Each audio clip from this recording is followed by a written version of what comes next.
Nobody thought a thing like that was possible. And, you know, when you say take a look at numbers, I just saw some charts. These are different cities throughout the world. Red is, okay, the red is a place called Washington, D.C. Look at these. Baghdad is, we doubled up on Baghdad. Panama City, Brasilia, San Jose, Costa Rica, Bogota, Colombia, heavy drugs. Mexico City, I mentioned, Lima, Peru, all double and triple what they are. So do you want to live in places like that? I don't think so. I don't think so. And I think the people in this room, if you wrote correctly, you'd see, look at the kind of numbers we have. D.C., 41 per 100,000, number one that we can find anywhere in the world. Other cities are pretty bad, but they're not as bad as that. That where you want to live? The reporters of the world?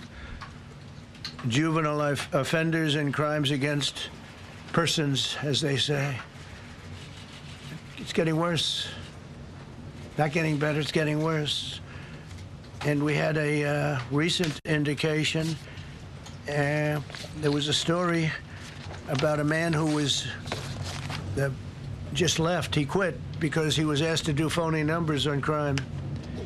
And we're going to look into that. I think Pam is going to be looking into that. But he was asked by the city, I guess, that we don't want to show the real numbers. Let me do numbers so it looks like it's going down. Not going down. And under Biden, it was a disaster. And nobody did anything about it. We're going to do things about it like you wouldn't believe.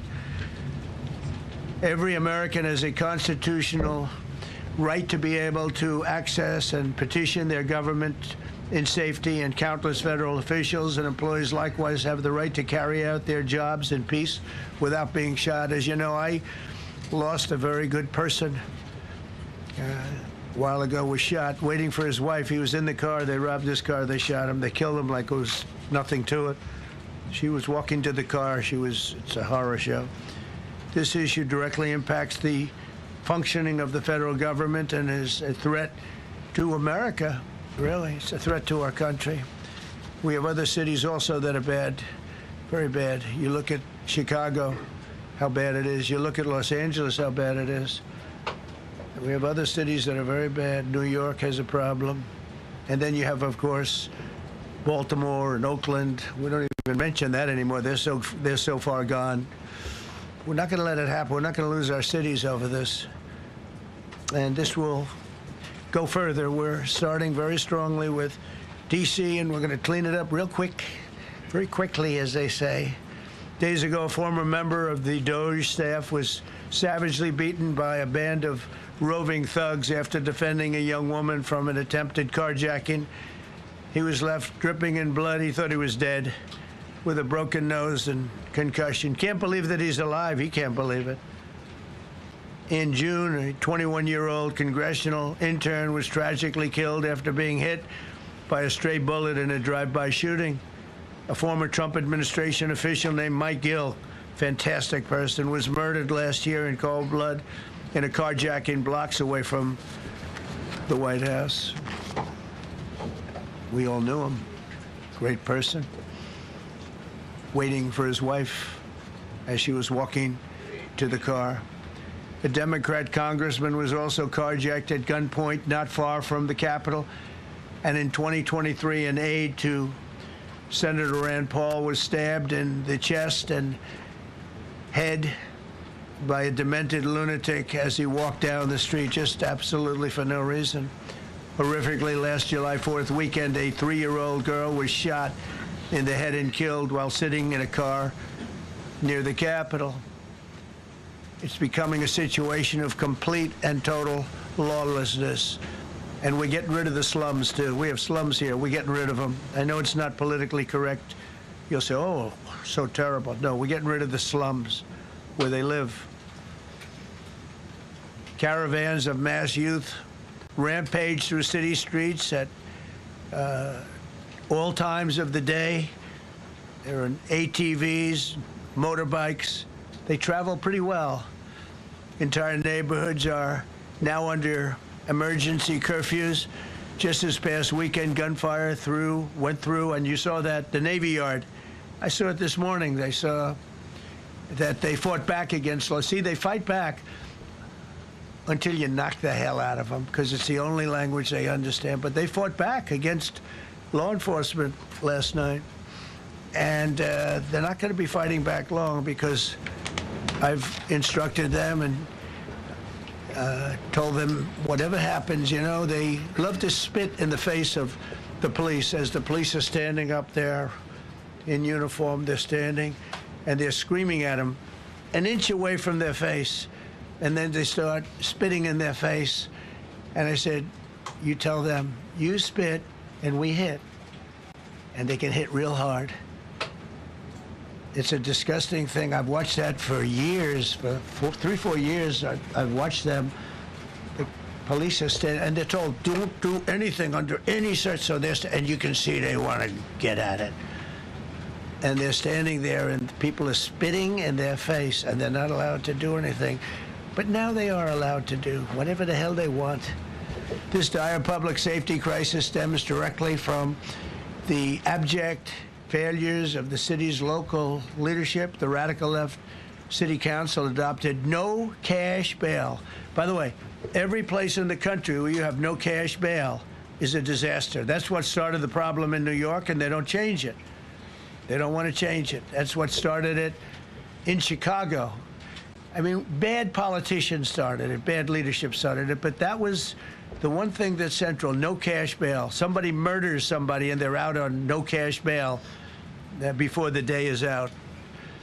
We're going to end that in Chicago. We're going to change the statute. I spoke with Pam and Todd and everybody. We're going to change the statute, and I'm going to have to get the Republicans to vote, because the Democrats are weak on crime, totally weak on crime. They don't know why. They want to stop because they get mugged too. But we're going to change no cash bail. We're going to change the statute and get rid of some of the other things. And we'll count on the Republicans in Congress and Senate to vote. We have the majority, so we'll vote. We don't have a big majority, but we've gotten everything, including the great, big, beautiful bill. Got that done, and that's one of the greatest things that's ever happened to people in this country. They're starting to figure it out, how good it is. Biggest tax cut in history. So many things. But we'll be able to get that done. So, Todd, if you and Pam can draw up things working with the people, I'll get it passed. We'll get it passed with the Republicans. Probably won't get, think of this, probably won't get one Democrat vote, because they have no idea what they're doing. That's why they want men playing in women's sports. That's why they want transgender for everybody transgender.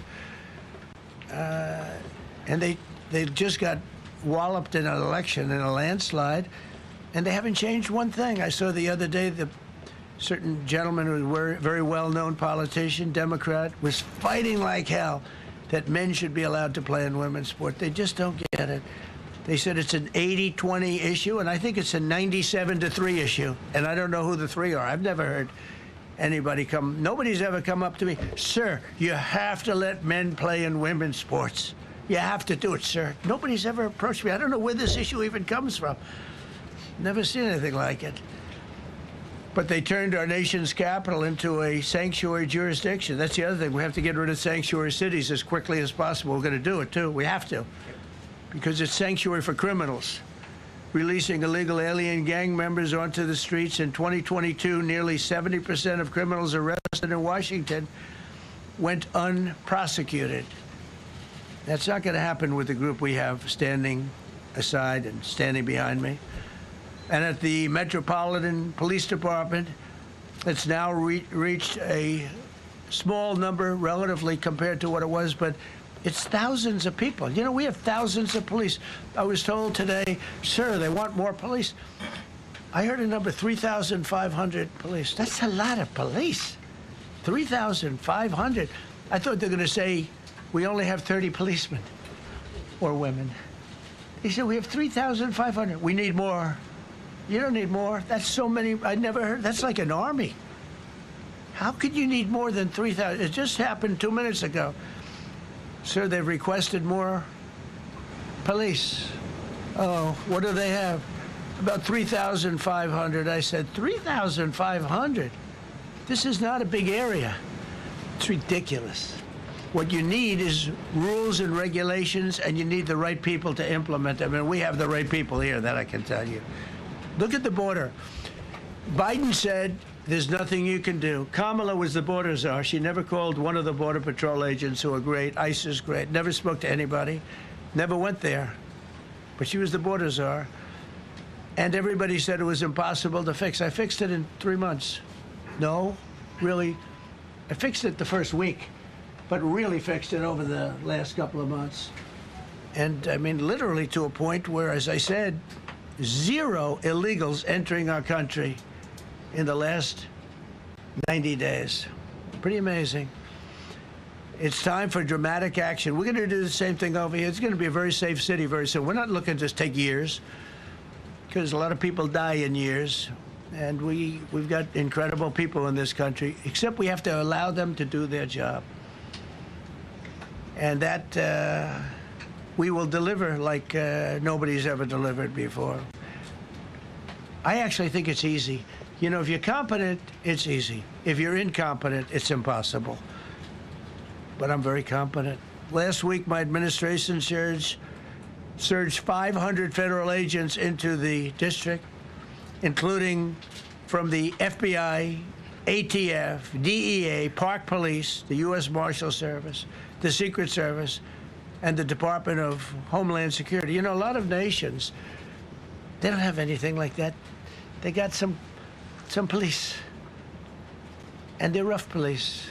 They don't have DEA, ATF, FBI, Park Police, the U.S. Marshal Service, Secret Service, Department of Homeland Security.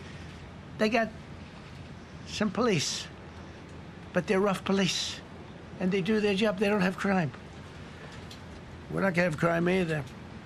They made dozens of arrests, and that's what starts to happen. Again, cashless bail. Watch what we do with that. Today, we're formally declaring a public safety emergency. This is an emergency. This is a tragic emergency. And it's embarrassing for me to be up here. You know, I'm going to see Putin. I'm going to Russia on Friday. I don't like being up here talking about how unsafe and how dirty and disgusting this once beautiful capital was, with graffiti all over the walls. It's another part of it, by the way, because we're talking about safety, but we're also talking about beautification. We have the most beautiful, potentially, capital in the world. We always had.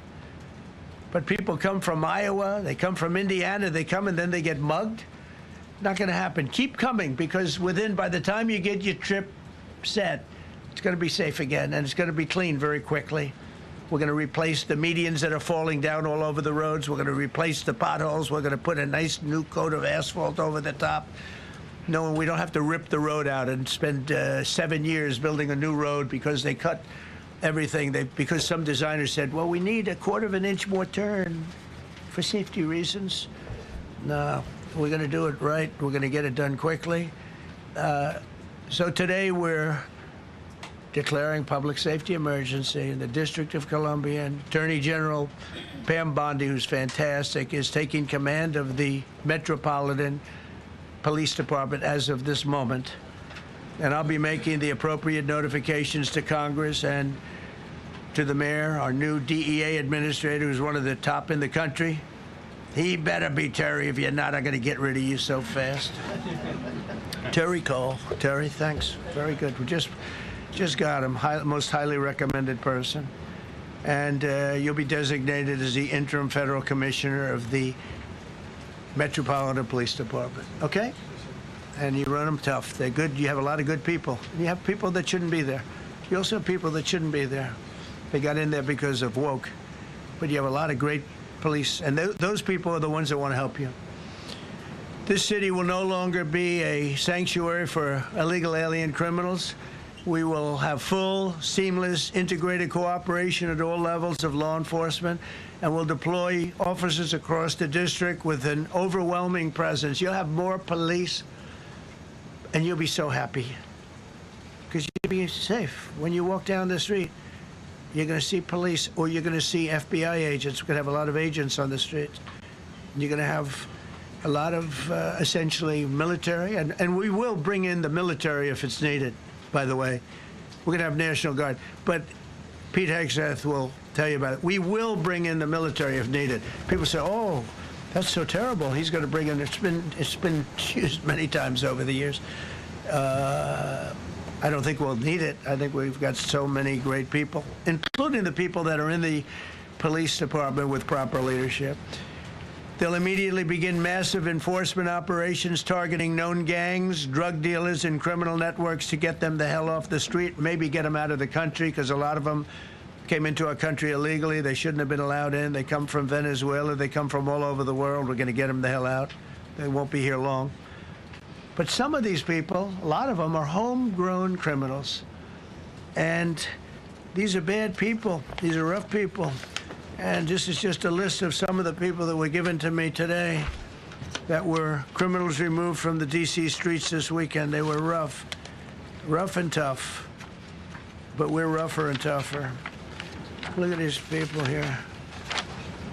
Nothing, you know. They're not going to be your local school teacher. Look at this guy. He has killed people numerous times. They're not going to be an asset. They will never be an asset to society. I don't care. I know we all want to say, oh, they're going to be rehabbed. It's not going to be rehabbed. I'm going to ask Doug Burgum to come up and say a couple of words because he's in charge, as you know. He's Interior, but he's in charge of the U.S. Park Police. And I've heard so many great things about the Park Police. They're proud of it. They've been there for a long time. Their families oftentimes grow into the roles. They love the country. They love this area. So, Doug, could you say a few words, please? Thank you, Mr. President. On behalf of the U.S. Park Police, this is the oldest federal police force in the nation. They were formed in 1791 by none other than President George Washington. They've got the awesome responsibility of protecting our nation's most sacred monuments. In the National Mall, Washington Monument, Jefferson Memorial, Lincoln Memorial, Statue of Liberty, and out west, the Presidio and the Golden Gate area. These folks have tens of millions of visitors a year, the kind of people that President Trump's talking about that come from around the country and around the world to see our sacred and learn about our history and our sacred monuments. They've been doing a fantastic job, but they are so pleased, the rank and file, that President Trump is now allowing them to enforce the law. As those of you that live in the city may know, that the circles and the triangle parks that are spread throughout D.C. are actually federal park property. So the U.S. Park Police also have responsibility for that. These became littered with homeless camps under the Biden administration. All of you saw that. Since President Trump's executive order on March 27th, making D.C. safe and beautiful again, the U.S. Park Police have removed over 70 homeless camps. And President Trump also talked about beautification. They're stopping and enforcing the laws against graffiti on our monuments. They've removed over 80 specific attacks against our history with graffiti on our monuments. So they continue to do a great job, whether it's in their vehicles, on foot, or on the mounted police that you see around the National Mall. And President Trump, they thank you. The rank and file is so happy to be enforcing the law again. Thank you for your leadership.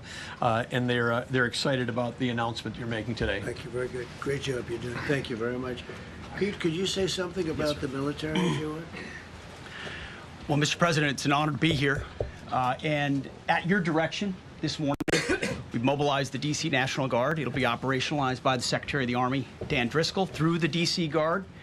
You will see them flowing into the streets of Washington in the coming week. At your direction as well, sir, there are other units we are prepared to bring in. Other National Guard units, other specialized units. They will be strong, they will be tough, and they will stand with their law enforcement partners. This is nothing new for DOD.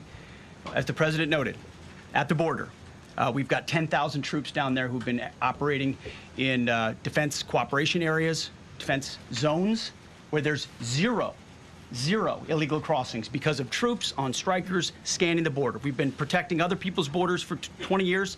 It's about time we protect our own. And we're working with ICE and CBP. In Los Angeles, we did the same thing. Working with the California National Guard, working with ICE officers. ICE officers deserve to do their job and not be attacked. We will work alongside all D.C. police and federal law enforcement to ensure this city is safe, this city is beautiful. And as I always say about President Trump to the troops, he has their back. And my message to the National Guard and federal law enforcement in Washington is we have your back as well. Be tough, be strong. We're right behind you. Thank you, Mr. President. I'm going to ask Pam, because she's now, as you heard me say, she's really in charge of a lot of what we're talking about. She's done an incredible job. People are going to start to see the fruits of her labor. And Pam, maybe you could say